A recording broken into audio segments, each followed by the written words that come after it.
Netherlands அரசு திருப்பி கொடுத்த சோழர்களின் செப்பேடு. சில நாட்களுக்கு முன்பு நெதர்லாந்து அரசு ஒரு அதிர்ச்சியான முடிவு எடுத்து 1000 வருடம் பழமையான சோழர்கள் செப்பேடை இந்தியாவுக்கு திருப்பி கொடுத்தாங்க. இந்த செப்பேடுகள்ல என்ன இருக்குன்னு கேட்டீங்கன்னா, ராஜராஜன் சொன்னதை மகன் ராஜேந்திர சோழன் நிறைவேற்றினான் அப்படின்னு எழுதியிருக்கு. தமிழ்ல 1000 வருடம் பழமையான தமிழ் எழுத்துக்கள் இன்னும் அழியாமலே இருக்குங்க. இந்த செப்பேடுகள் ஆனைமங்கலம் செப்பேடு அப்படின்னு அழைக்கிறாங்க.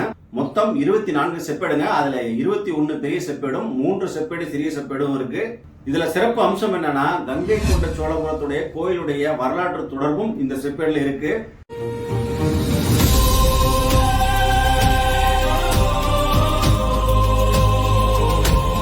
அடுத்ததா நம்ம சேனல்ல இந்த செப்பேடை பத்தின முழு விவரங்களும் வரப்போகுது. ஸோ நம்ம சேனலை சப்ஸ்கிரைப் பண்ணுங்க, பெல் பட்டன் கிளிக் பண்ணி வச்சுக்கோங்க.